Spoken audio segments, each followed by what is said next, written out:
Greetings fellow tank commanders. In this video I'm going to be showing you a game that I played with the Skorpion G. This is a tier 8 German premium tank destroyer with regular matchmaking. The game I'm playing is a standard battle on Himmelsdorf winter with tier 8 as the top tier and 1 artillery on each team. For this game my tank is equipped with a camo net, binoculars, and a gun rammer. And I am using a German crew which has 16 crew skills and perks.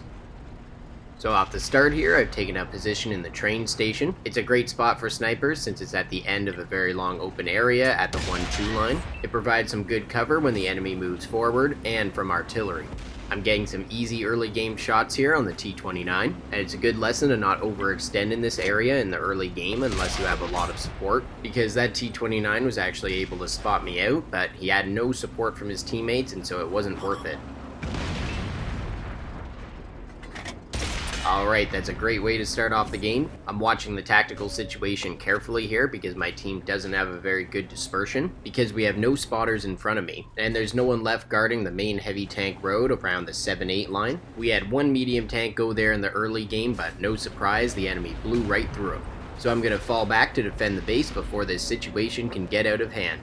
In ideal circumstances, I would have rather moved up to about D or F2 and tried to get shots on the enemies up on the hill, but right now the enemy completely controls the center of the map and has a clear drive to our base, so either the enemy is going to manage to push through and get on one of our flanks, which would pretty much doom us for the game, or this can happen where my team collapses in on them, and suddenly they've completely lost their tactical advantage here. They pretty much spread themselves across the 3 streets in front of me, which left them at a disadvantage because my team has so many guns that fell back, and overall I don't think that assault move was well coordinated as a team, because there are still several tanks lagging behind the main push. If you're going to break through the center of the map while there's a lot of enemies remaining, make sure to pick a strong point and try to coordinate with your teammates, because if the enemies had pushed along the C line and attacked my teammates on the right, they would have had supportive fire from the hill, denying my team the ability to flank them, and I really don't think my team would have come out of that so easily, but for me, I'm glad it happened that way. It's obviously easy to pick apart tactical choices after the game, but in general, you should have an area that you know you're going to break through the enemy's line. Overall though, a great defensive reaction from my team. I've got some easy shots already and I haven't taken any damage, but uh-oh, there's an IS-6 there. Unfortunately, my shot bounces there, and I was looking to dive for cover on the right, but I noticed that there was another wave of tanks pushing up the middle just off to my left, so I was hesitating about moving forward here to expose myself to them, but otherwise I'm just waiting for that IS-6 to get another easy shot on me.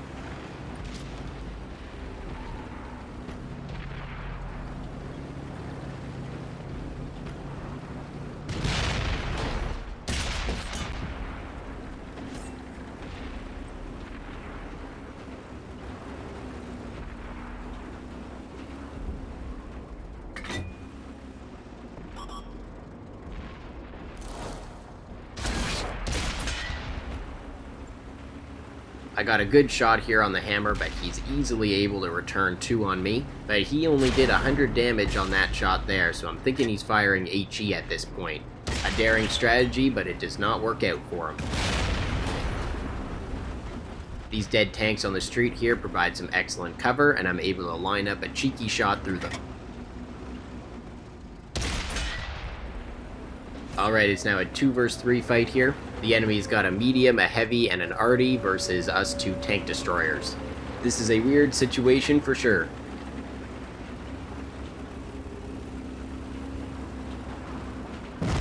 My teammate managed to push the T-95E2 off the base and right towards me. I get a nice shot in, but not able to pull back fast enough, and that's another trade. Instead of charging me to get a clear shot and maybe a small ram to finish me off, the T-95E2 plays the cautious card, misses his snapshot, and that did not work out for him. He either should have gone full aggressive or just waited for his teammate to show up.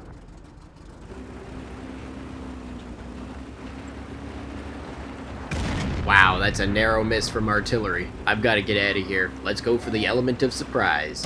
And that's a good snapshot through the unangled front plate of the IS-6. Thank you, APCR. That was the only one I had to fire this game. Now let's go find the artillery and finish this off.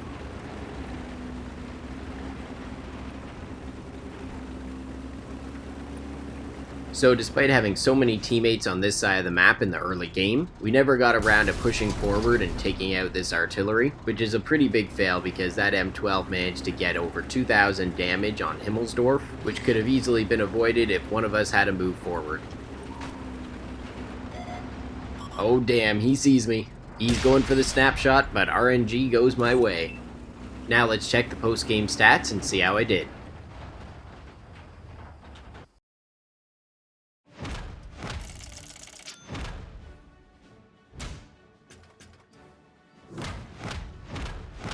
For this game, I managed to earn 186,000 silver, with 50,000 of that from an op, and I earned 6,546 experience with the 2x daily bonus. In this game, I dealt 5,205 damage, assisted with 324 damage, and destroyed 7 enemies. This earned me High Caliber, Mastery Badge Ace Tanker, Top Gun, and Devastator. That's quite a decorated game considering I was a sniping tank destroyer that ended up brawling. I also got a nice boost on my damage standing there, up to 91.12. Maybe someday that third mark will wander onto my tank. I placed at the top of my team, earning a base XP of 2,078. I managed to hit 15 of my 16 shots and penetrate 14 of those. I didn't notice that my remaining teammate was Respect 1974, who had that epic battle against me with the T95E2, and since then we put in some pretty good platoon battles together.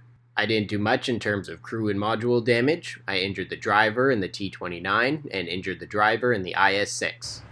Well, that's all for this video. I hope you enjoyed seeing that game with the Skorpion G. This tank might not be a designated brawler, but it can still handle itself pretty well if it needs to. And hopefully you were able to pick up on some good tactical ideas when fighting on Himmelsdorf. I know when I play on Himmelsdorf, I sometimes oversimplify the tactical possibilities, but there are a ton of ways that the battles can unfold on there, so you still have to be flexible with how you react to different situations. Stay tuned for more awesome World of Tanks videos.